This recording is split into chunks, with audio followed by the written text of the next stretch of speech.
Salve galera, como é que vocês estão? Espero que vocês estejam bem, sejam muito bem-vindos a mais um vídeo aqui do canal João Augusto Cora. Quem vos fala, um amigo meu, o Yuri, inclusive tem um canal no YouTube. Eu vou ver se eu consigo deixar aqui na descrição aqui o canal dele. É, Me pediu para estar fazendo esse vídeo. Os kaijus. Você conhece os kaijus, né? Os kaijus são da cultura japonesa e que se infiltraram no contexto moderno na nossa cultura. Mas antes de começar a falar o que são os kaijus, vamos para a etimologia da palavra. Para quem não sabe o que é a etimologia da palavra, eu quero explicar para vocês como o termo kaiju foi criado. O kaiju, kaiju mesmo, aquele ideograma de kaiju japonês, já existia na grafia antiga, né? Na literatura antiga japonesa, tá? E kaiju na literatura antiga japonesa significava literalmente monstro gigante. É isso aí, criatura estranha ou monstro gigante. Na literatura japonesa antiga, lá do século XV, ele já existia com a mesma grafia que existe hoje e significava monstro gigante ou criatura estranha. Aí o que aconteceu? Vieram os tokusatsus. Vocês lembram dos tokusatsus? Com os tokusatsus, era comum os inimigos ficarem gigantes, e aí os Rangers, né, os Power Rangers, que é o tokusatsu mais conhecido, tem que apelar para os Megazords e lidar com aquelas criaturas gigantescas. Então, aquelas criaturas gigantescas eram kaijus. E como você sabe, os tokusatsu são mídias japonesas. Então tá, começou com os tokusatsu, a gente vê aquelas criaturas gigantes, né, os inimigos se transformando em kaijus, em criaturas gigantes. E aí vieram uma ideia. Vamos fazer filmes de kaiju. O primeiro filme de kaiju que realmente fez sucesso foi o Godzilla, de 1954. Ele era o kaiju mais icônico ali e foi o primeiro precursor, né, de todos esses ali. Depois que 1954 o Godzilla fez sucesso, começaram a criar outros kaijus, né, como a Mantícora, o King Kong e outras criaturas ali. Mas o termo kaiju já tinha sido cunhado, e aí eles queriam fazer os filmes com base em alguma justificativa. Tipo, da onde veio essa criatura? Por que ela tá ali? Por que ela existe? A justificativa para o Godzilla foi o seguinte: o Godzilla foi um filme que eles quiseram fazer como ponto de partida do gênero e fez bastante sucesso. Mas qual foi a justificativa? O Godzilla teria sido despertado por testes nucleares humanos, né, que fizeram, e ele se alimentaria de energia nuclear, ou seja, ele se alimentaria da energia da explosão da própria bomba. O que é um paralelo com as bombas da Segunda Guerra Mundial que aconteceram lá no Japão, né? Assim, vamos falar de incidente nuclear que teve mesmo durante a Segunda Guerra, né? Então, assim, eles fizeram um paralelo ali e lançaram o Godzilla. Depois veio o Kong, a Mantícora e outros kaijus também bem famosos. Mas aí qual ficou sendo o princípio dos kaijus? Monstros? Antagonistas? Aqueles que vieram para destruir a humanidade? Bem, eu acho que não.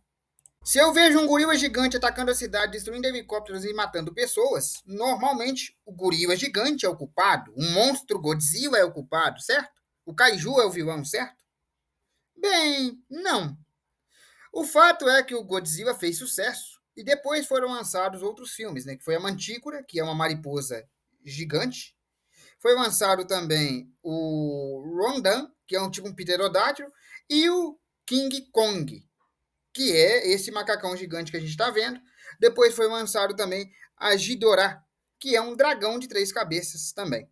Ou seja, tiveram aí vários kaijus. E quem ia ver o filme normalmente ia pensar que o kaiju era o vilão, né? Nossa, um monstro gigante que vai destruir a cidade.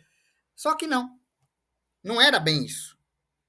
Por mais que criaturas desse porte causem alguma destruição nas cidades, né, nas ilhas em que eles estão e tudo mais, e causem alguma destruição, exércitos militares, né, tenham que mandar helicópteros, aeronaves, mísseis e os caramba, eu não acho que os humanos sejam os heróis das histórias, não. Aliás, eles não eram.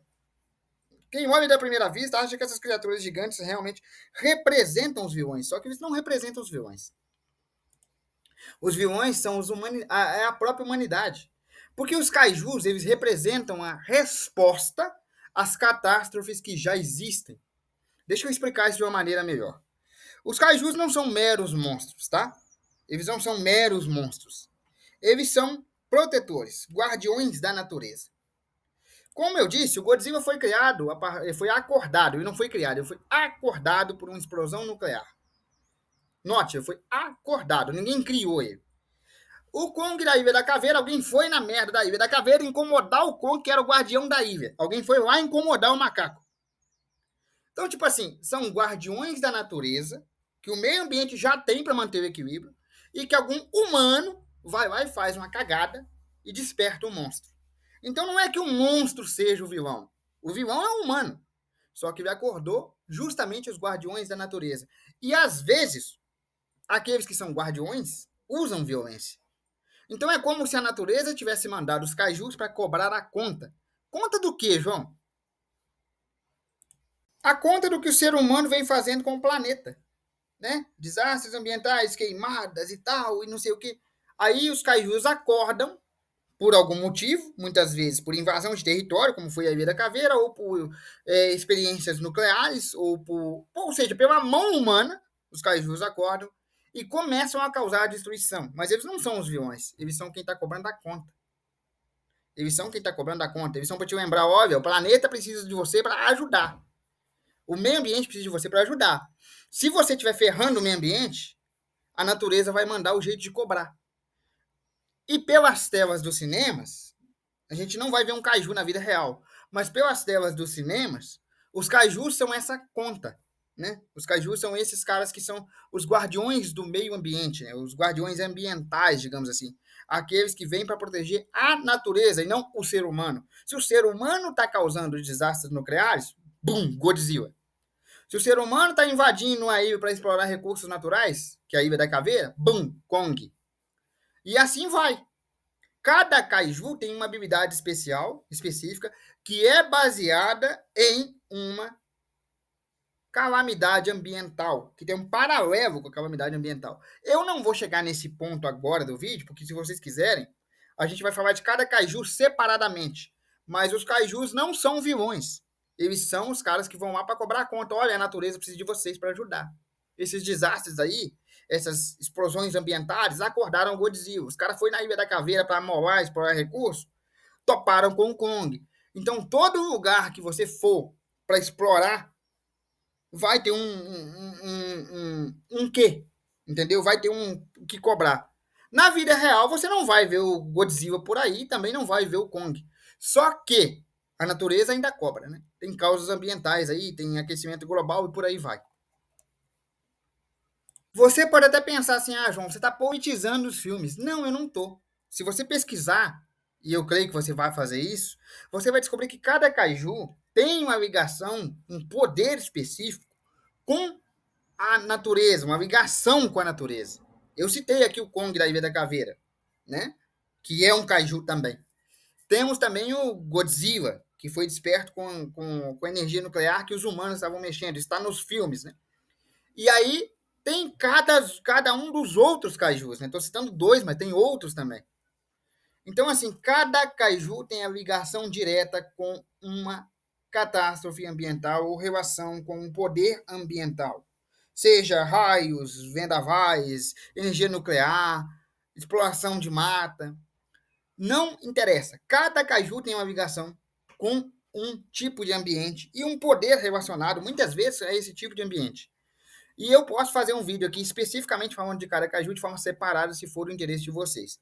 Mas o interessante aqui é a gente notar que esses filmes de kaiju, que fizeram tanto sucesso, que hoje tem um kaiju verso, né, digamos assim, um monstro verso, que é muito interessante para quem gosta, começaram lá no Japão, nas peças antigas do século XV, passaram pelos tokusatsu e hoje fazem sucesso de monstros gigantes e tal, mas ao mesmo tempo que mostram para a gente o poder da própria natureza, porque a natureza é indomável, é incontrolável, ela é natural, mas ela cobra seu preço, e coloca aí os kaijus no papel de protetores e cobradores da, do avanço desregrado do ser humano. Tá? Os kaijus não são antagonistas de seus próprios filmes, mas sim um lembrete de que a natureza cobra seu preço. Bom, galera, eu vou ficando por aqui. Espero que vocês tenham gostado. Um abraço, fique com Deus e até a próxima.